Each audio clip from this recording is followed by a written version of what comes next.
All right, Johann's Liberating Truth. I'm doing a part two because I missed a few points, and then there's a couple of things I wanted to expand on. So part two. Where should I start? You're concerned about new believers. As you know, I'm one of those unbelievers. I have no problem at all if I were to come to belief, and I were told, look, here's the book in English. Here are the books. That have been translated down into English, books that have been preserved through time. I have no problem with understanding that they may be a mere shadow of what the original texts are. I mean, I would look at it as, if this is a wonderful starting point, things can only get richer and better if I read the original texts.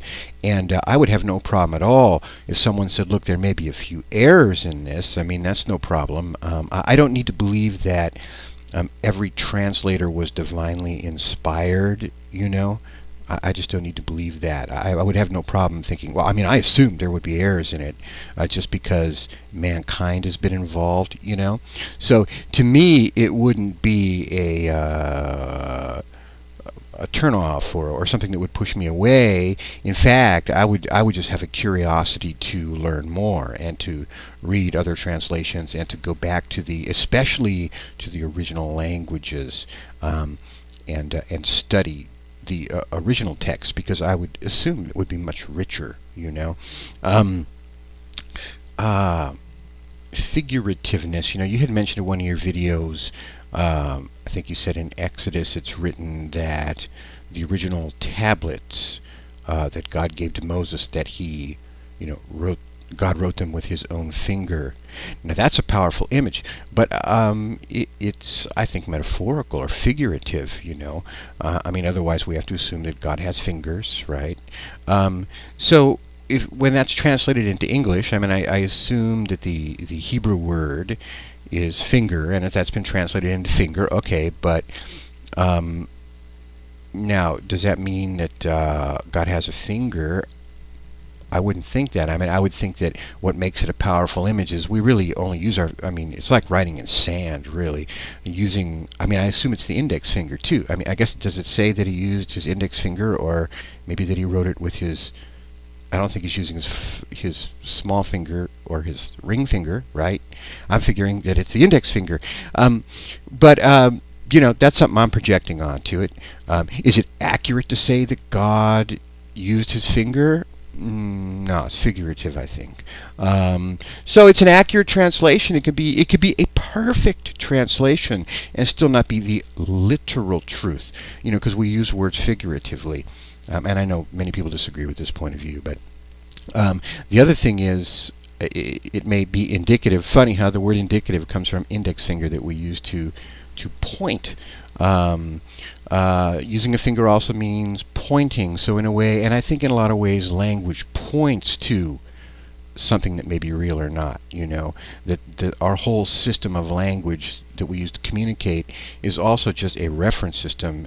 Words pointing at other words, pointing at other meanings, hopefully pointing at some sort of reality. So I wanted to go into that. So error, I was thinking maybe some of these concepts, I was thinking of the concepts error, accuracy, and perfection. This sort of dovetails into something that Brainout was saying. Perfection by as things exist versus perception in comparison to an external standard are very different things. For instance, I know that I am perfectly me. Whatever I am, I'm perfectly me. Plus, I'm changing. Now, does that mean that something? I mean, so a lot of people say that something that's perfect cannot change, and yet I am always perfectly me, even though I am always changing. Now, does that mean that I'm perfect? No, not in the sense of comparing myself to what would be a perfect person. In fact, I don't think a perfect person currently exists. Haven't met the guy yet, or woman yet. Maybe the whole body of mankind has all the qualities represented that, if it were in one individual, would constitute a perfect person, perfect artistic ability, perfect genius, perfect compassion, perfect all of it, but it doesn't exist in one human being. It's distributed throughout the entire species, so and perfection is, in a sense, an intellectual thing. I mean, I can have an ellipse. Now, it's perfect in itself as an ellipse. Now, if I compare it to a circle, am I valid in saying that an ellipse is an imperfect circle? Not really. It is if you compare them, but they're two separate individual things, and that whatever that form is, that elliptical form is perfect in itself.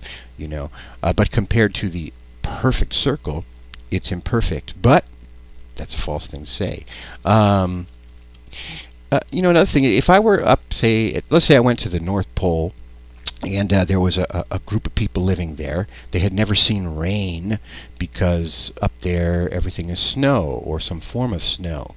How would I translate the statement "God made it rain" if rain has no meaning? Would it be an accurate translation to say "and God made it snow"? Would that be a valid thing?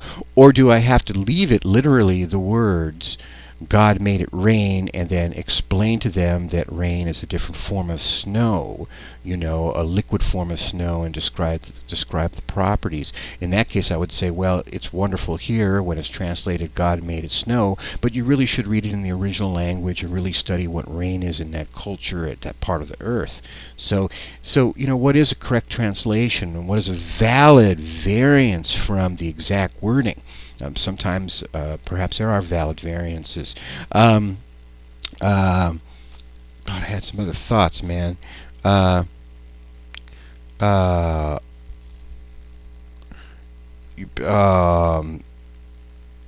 can't even read my handwriting, but that's one thing that's certainly become more imperfect is my handwriting. I would be a lousy scribe since we're on the object of preserving. Oh yeah, what does preserving mean? I mean, I know Brainout's video was talking about the word being preserved through the multiple forms, through the multiple translation, and in the aggregate the word has been preserved, which I think is a beautiful idea.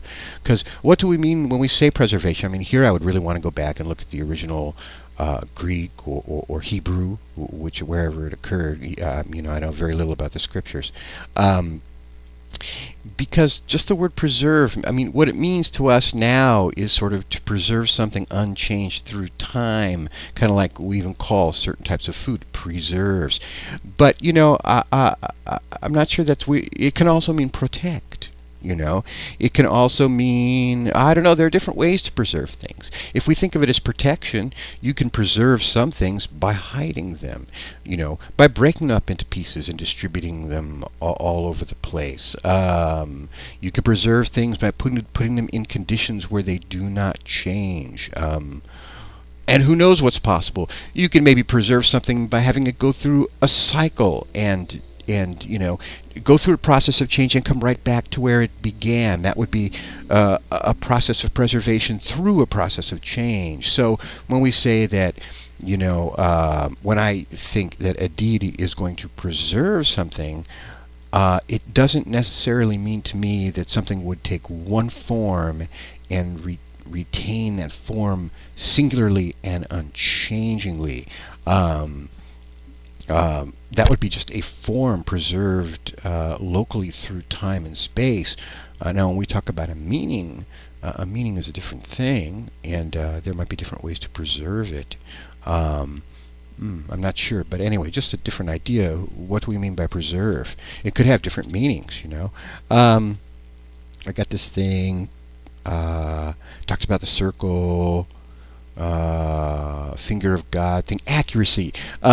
Accuracy, when I mentioned, translating to people at the North Pole, translating the word rain as snow because it had meaning for them, and they didn't have a word for rain, and so they were unwilling to adopt the word rain and the concept that went along with it. Still, in a way, translating, and God made it snow rather than God made it rain, in a way would be an accurate translation because it's approximating as closely as possible the truth under those conditions,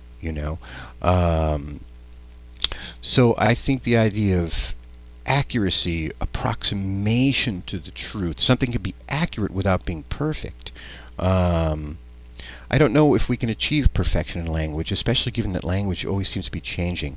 And I'm out of time. Okay, thanks. That's it, part 2, and I don't think there'll be a part 3. Ciao.